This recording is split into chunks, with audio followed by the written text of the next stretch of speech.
오늘은 맥주감사 주일입니다. 우리가 구약의 절기를 지킬 필요는 없다고 제가 몇 번 말씀을 드렸어요. 우리가 맥주감사절, 가을에 추수감사절 지키고 있는데 시기상으로도 맞지가 않아요. 벌써 절기상으로는 시간이 지났습니다. 그래서 우리가 구약의 절기를 지키는 것은 아니다. 그러나 구약의 절기의 정신은 아직도 우리에게 살아있다라고 하는 것입니다. 이 절기 정신이 뭐겠어요? 맥주절, 수장절, 추수감사절 이런 절기의 정신이 뭐겠습니까? 그것은 하나님의 은혜를 기억하는 것이고 그 은혜를 주신 하나님께 감사하는 것, 이것은 여전히 살아있다는 것입니다. 억지로라도 웃으라는 이야기가 있어요. 너무 심각한 거는 건강에 해로워요, 여러분. 그러니까 억지로라도 한번 웃음 치료 못 들었어요, 여러분? 웃어보세요.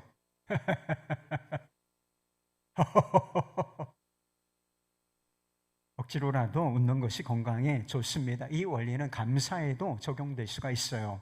억지로라도 감사하는 것이 건강에 좋습니다.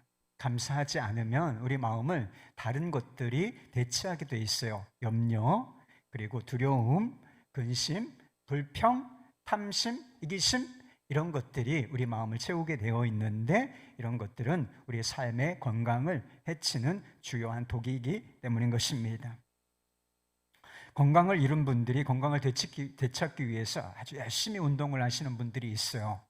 건강을 잃었으니까 그 건강을 다시 회복하기 위해서 그동안 이렇게 잘 관리하지 못했던 몸 다시 관리하기 위해서 애써서 운동하시는 분이 있으십니다.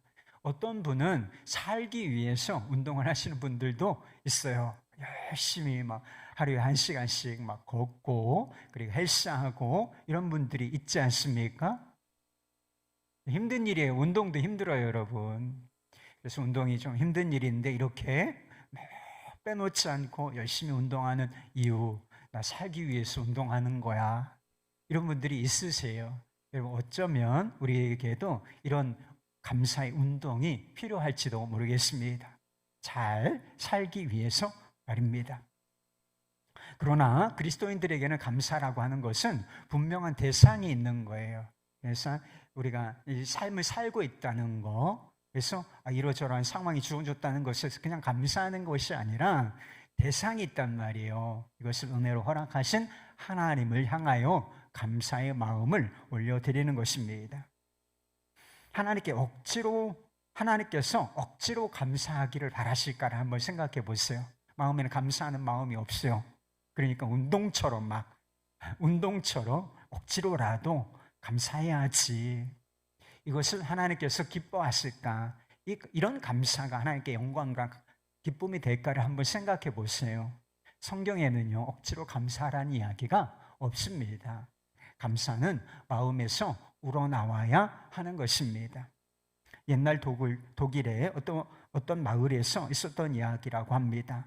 어느 해인가 그 땅에 극심한 가뭄이 들어서 흉년이 왔다고 하는 것입니다. 많은 사람들이 굶주리게 되었습니다. 그때 어떤 부유한 노부부가 마을에 굶주리는 사람들이 있으니까 빵을 만들어서 특별히 어린 아이들에게 나누어 주었다고 합니다. 그들은 아이들로 하여금 매번 빵을 하나씩만, 빵이 제법 컸겠죠. 큰 빵을 하나씩만 가져가도록 했다는 것입니다. 왜? 몇 개씩 가져가면 더 많은 사람들에게 혜택이 돌아갈 수가 없기 때문에 하나씩만 이렇게 받아가도록 조치를 했다는 것입니다. 그러다 보니까 아이들이 서로 조금 더 큰 빵을 굽다 보면 조금 더 큰 것이 있고 그거보다 조금 더 작은 것, 큰 차이는 아니지만 그런 차이가 생길 수 있지 않습니까? 그러니까 조금 더 큰 빵을 차지하기 위해서 난리를 쳤다는 것입니다. 그러나 그 가운데 한 여자아이만은 예외였다는 것입니다. 이 여자아이는 빵을 받으러 와서 다른 아이들은 막 달려가고 그리고 가장 먼저 큰 빵을 차지하기 위해서 애를 쓰는데 이 여자아이는 항상 맨 뒤에 자리를 잡았다는 것입니다. 그리고 자연스럽게 맨 뒤에 서 있었기 때문에 다른 아이들이 좀 커 보이는 빵 다 가져가고 맨 마지막으로 가장 작은 빵이 남게 되어 있는데 그 작은 빵을 받아가는데 이 빵을 구워서 주고 있는 이 노 부부에게 항상 진심 어린 마음으로 고맙습니다, 감사합니다 이렇게 말하고 돌아갔다는 것입니다.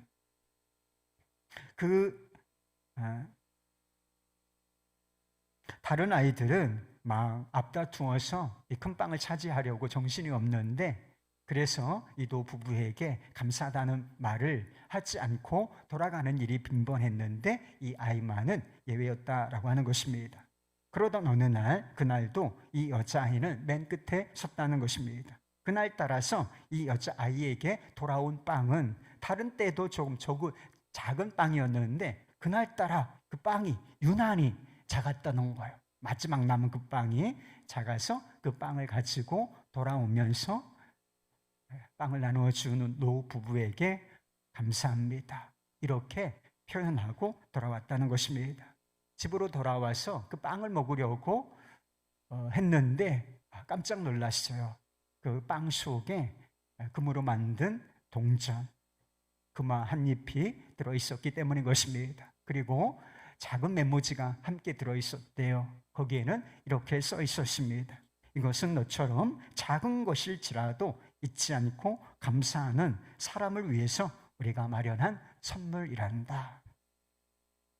작은 빵 한 조각을 받고도 감사하는 마음을 잊지 않았던 이 아이, 하나님께서 우리 안에서 찾아보기를 원하시는 감사가 있다면 바로 이런 것이 아니겠습니까?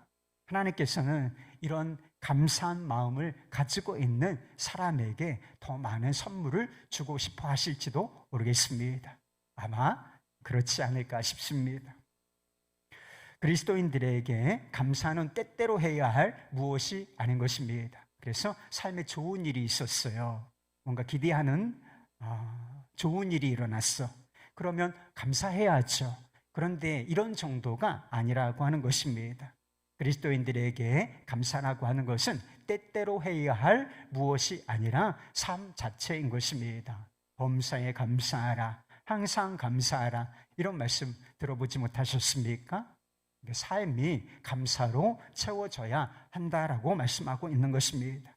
오늘과 같은 감사절은 우리가 은혜를 망각하고 감사하지 못하기 쉬운 성향을 가진 사람들인데 감사의 정신을 일깨우는 거예요. 그래서 삶이 감사로 채워져야 한다는 사실을 기억하게 하고 감사하는 삶이 되도록 만드는 그런 장이 되는 것입니다. 우리가 감사하는 삶을 살기 위해서 필요한 것이 있어요.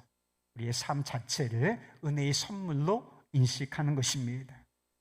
우리가 다 선물을 받으면 감사하다고 표현하지 않습니까?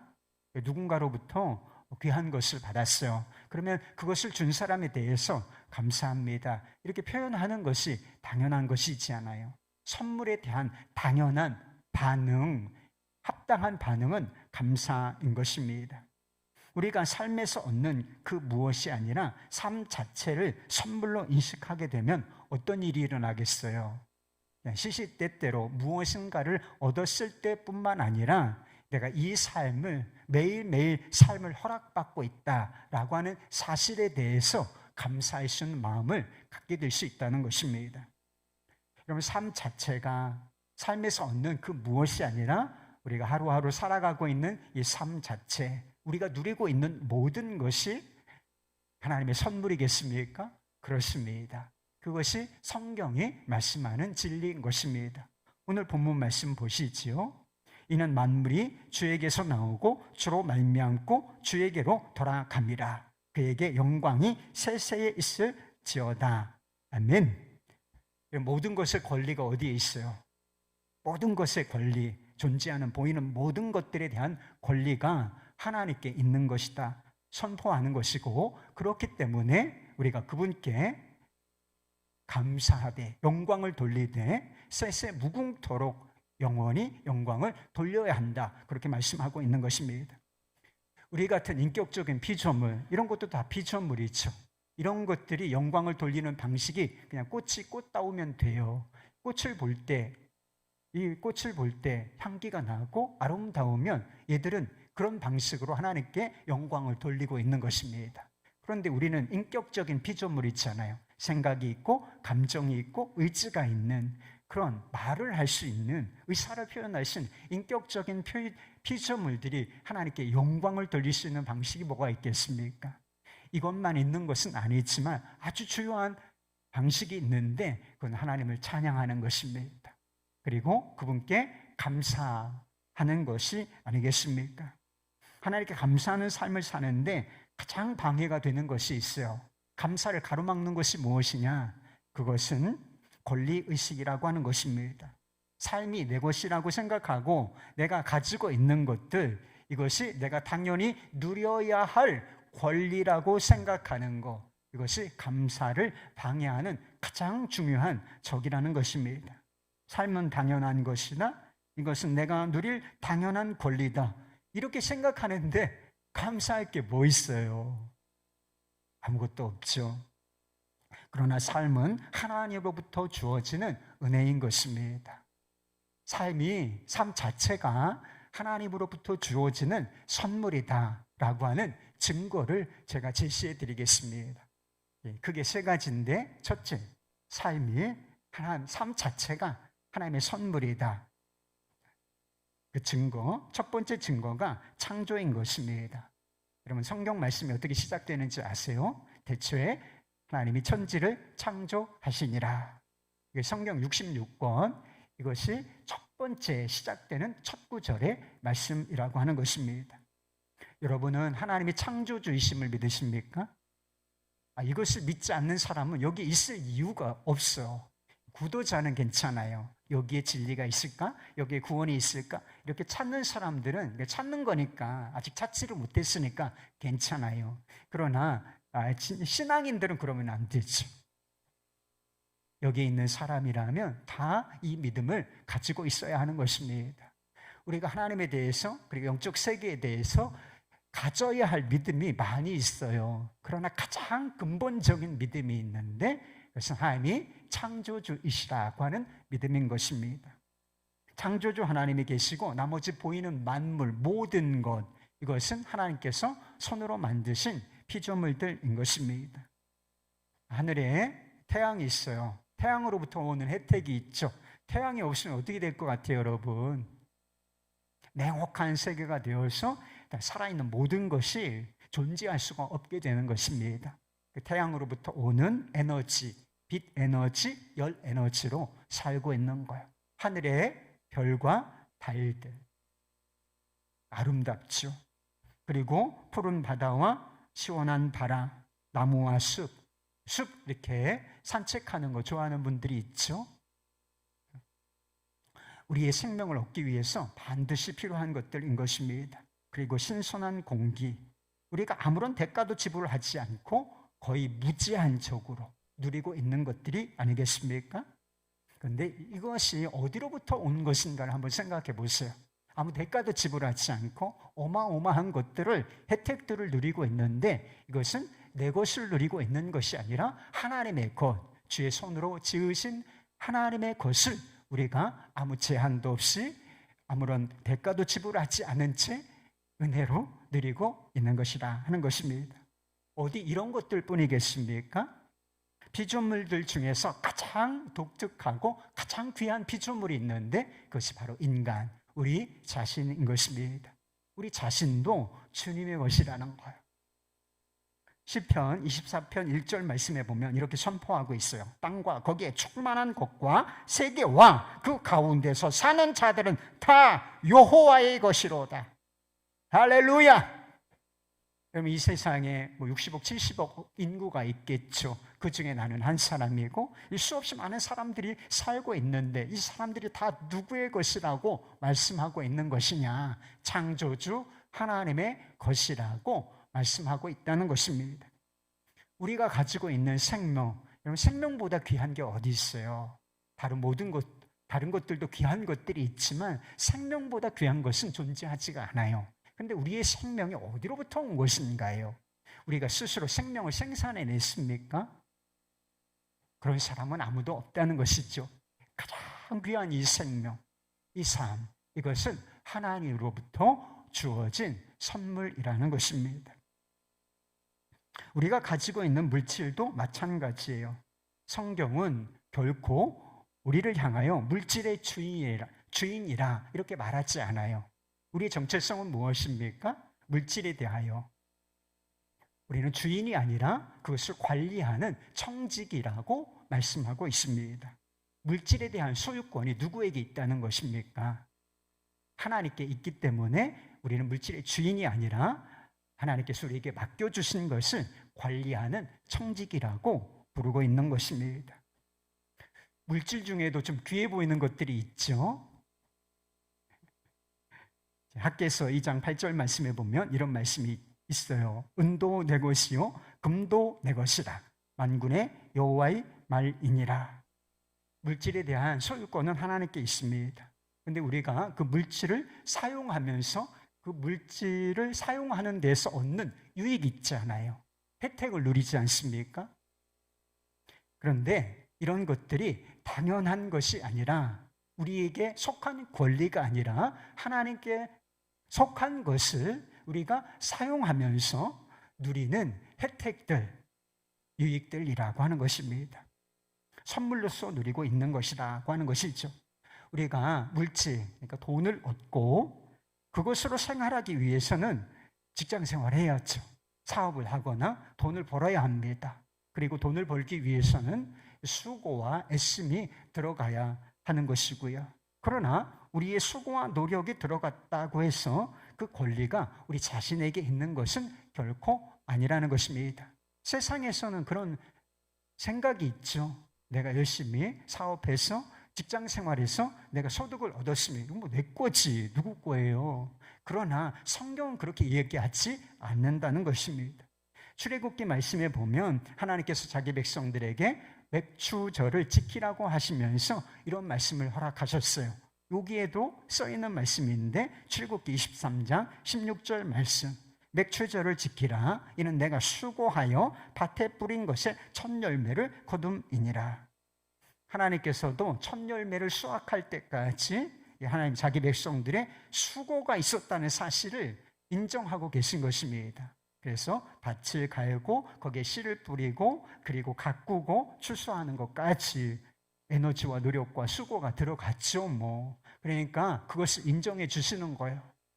그래서 이 감사의 절기는 하나님의 은혜를 감사할 뿐만 아니라 격려하는 의미가 있는 거예요. 그래서 우리가 수고해서 수확물을 얻었는데 너희 수고했어.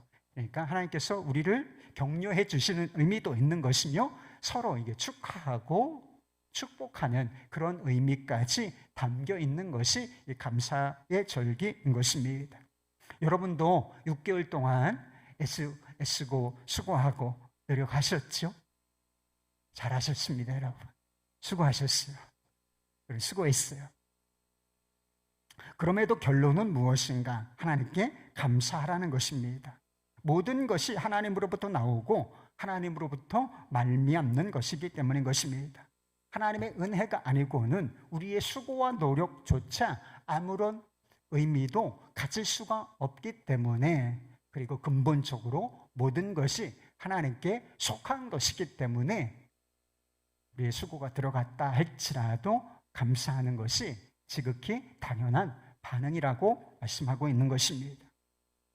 삶이 선물이라는 두 번째 증거는 예수 그리스도로 말미암는 구원인 것입니다. 여러분, 우리가 다 죄인이 있죠. 죄는 아주 심각한 것입니다. 그리고 아주 무서운 거예요. 죄는 창조주 하나님과의 관계를 파괴하는 것입니다. 우리의 삶을 고통과 불행과 지옥에 통째로 던져 넣는 것, 이것이 바로 죄라고 하는 것입니다. 아무도 스스로 여기에서 이 죄의 늪에서 빠져나올 수가 없습니다. 스스로를 구원할 수 있는 사람은 단 한 사람도 존재하지 않는다. 그러나 놀라운 사실은 우리가 죄와 지옥의 저주에서 건짐을 받았다는 사실입니다. 무엇으로? 은혜로요. 예수 그리스도로 말미암는, 그분을 통하여 주시는 구속의 은혜로 말미암아 우리가 죄와 저주에서, 지옥의 저주에서 구원함을 받았다는 것입니다. 그래서 구원에 대해서 아주 짧게 정의하고 있는 말씀이 있어요. 에베소서 2장 8절 말씀인데요. 너희는 그 은혜에 의하여 믿음으로 말미암아 구원을 받았으니 이것은 너희에게서 난 것이 아니요 하나님의 선물이라. 여러분, 구원이라고 하는 것이 하나님의 선물이라는 사실을 믿으십니까? 구원이 선물이라고 하면 구원받은 자들이 살고 있는 이 삶, 이것도 선물이라고 하는 것입니다. 구원이 있고 삶이 있는 것이 아니라, 이 두 개가 별개가 아니라 구원과 삶은 하나라 하기 때문인 것입니다. 세상에는 두 종류의 삶이 있어요. 두 종류의 삶, 죄인의 삶이 있고 그 죄로부터 구원받은 자의 삶, 은혜 받은 자의 삶이 있다는 것입니다. 구원이 선물로 주어진 것이라면 구원받은 자들의 삶 역시 선물로 주어진 것이다 라고 하는 것입니다. 감옥에 갇혀 있는 사람이 있어요. 죄를 지어서 감옥에 오랫동안 갇혀 있는 사람이 있습니다.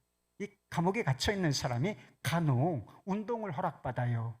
좁은 공간에 갇혀 있기 때문에 너무 스트레스가 쌓이잖아요. 그래서 그 스트레스를 풀 수 있는 운동 시간을 허락받습니다. 그리고 감옥에 있는 그런 음식이, 감옥에서 제공받는 음식이 그렇게 탁월한 음식은 아니지 않습니까? 그런데 한 달에 한 번 정도 아주 특별한 식사를 제공받는다고 한번 생각해 보십시오. 그것도 다 좋은 것이지요. 선물이라고 생각할 만한 것입니다. 그런데 그런 사람이 아무 조건도 없이 석방되어 자유인의 삶을 누린다고 한번 생각해 보시기 바랍니다. 자유인의 삶을 살면서도 특별한 외식을 할 수가 있어요. 여행을 갈 수도 있고, 그래서 이번에는 돈을 좀 모았다가 가족들끼리 우리 무슨 랍스터를 먹으러 갑시다. 그래서 수십만 원을 들여서 이렇게 한 끼 식사를, 이렇게 특별한 식사를 할 수도 있는 것이죠. 그러나 이 특별한 외식 정도가 아니라 자유인의 삶 자체가 선물이 아니겠습니까? 죄사함, 하나님의 자녀됨, 그리고 천국을 소유하게 됐다는 이 사실, 그리고 영생을 얻었다. 그리고 우리가 하나님께 기도하고 하나님께서 응답하신 기도의 응답이라는 선물, 문제가 해결돼요. 필요를 공급하세요. 이게 다 선물이죠. 그러나 이런 것들만 선물이 아니라 예수 그리스도 안에서 얻은 구원받은 자로서 사는 삶 자체가 선물이라는 것입니다. 여러분은 무엇을 귀하게 여기십니까? 무엇을 얻으면 이것은 귀하다, 또 선물이다 이렇게 인식하시겠습니까? 구원받은 자의 삶 자체가 대단히 귀한 것입니다. 우리가 살고 있는 이 삶 자체가 대단히 귀한 것이다. 왜요?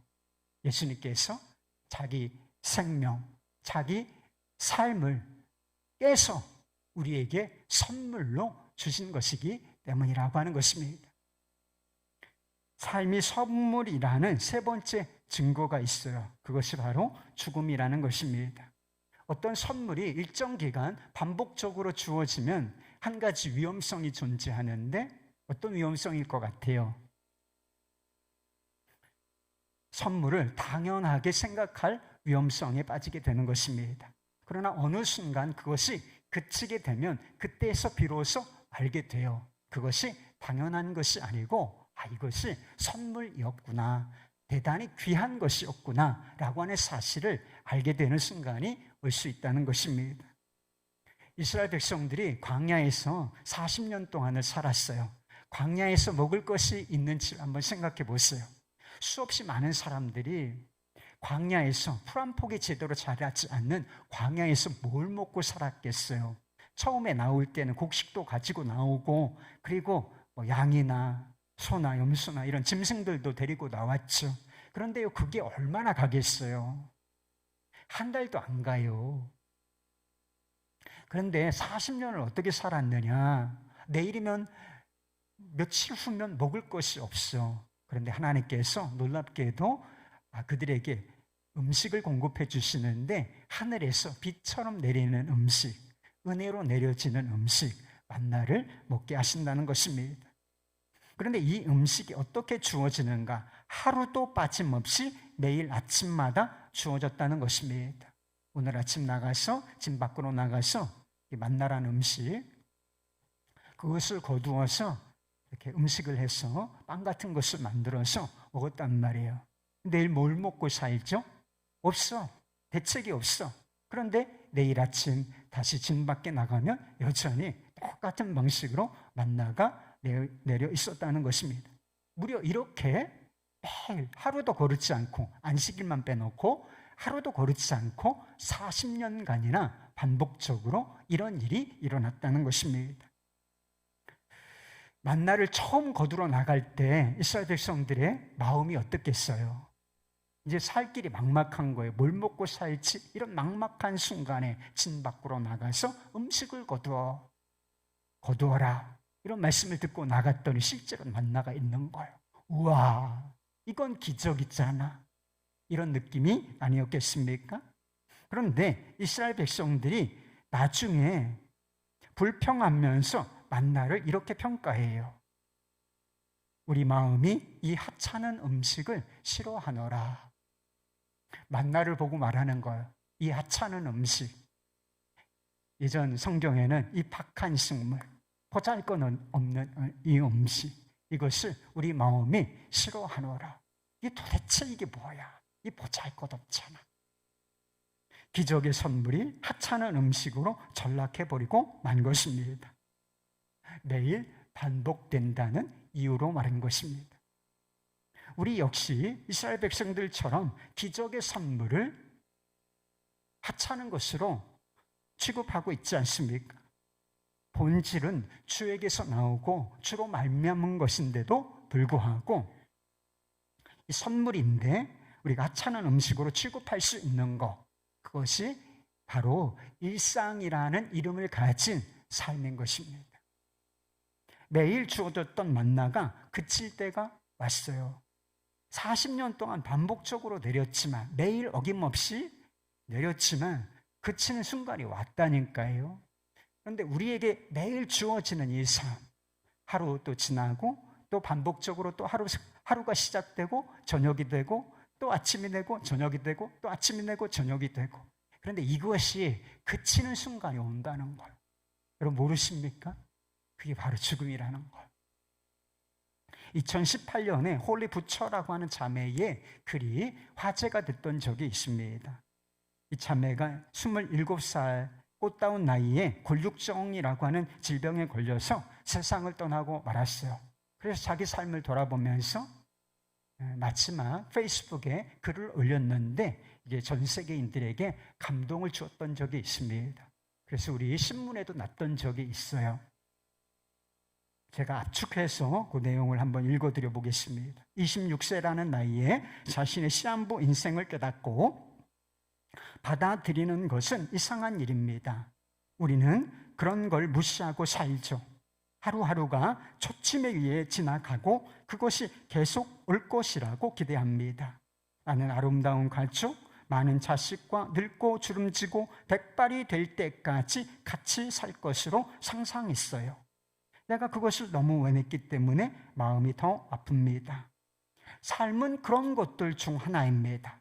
깨지기 쉽고 소중하며 예측할 수 없으며 매일 주어진 선물이지 주어진 권리가 아니라는 것. 나는 지난 몇 달간의 삶에 대해서 깊이 생각할 시간이 많았기 때문에 아래에 내 생각을 적어봅니다. 불만을 많이 느낀다면 정말로 문제에 닥친 사람을 생각해 보길 바랍니다. 사소한 문제에 감사하고 그 문제를 극복하세요. 일단 당신이 영 짜증나는 상황에 직면했다면 그저 밖에 나가서 폐 안에 신선한 공기를 들이마시고 푸른 하늘이 얼마나 아름다운지 느껴보세요. 숨을 쉰다는 것이 얼마나 행운인지 생각하세요. 나는 내 눈앞에서 내 몸이 시들어가는 것을 손 하나 쓰지 못하고 목격하고 있습니다. 나는 아무것도 할 수 없고 단지 내가 바라는 건 내가 한 번만 더 나의 가족과 함께 생일이나 크리스마스를 보낼 수 있게 되는 것입니다. 제발 딱 한 번만 더 나는 가족, 친구, 개와 함께 이곳 지구에서 시간을 보낸 사실에 대해 영원히 감사할 것입니다.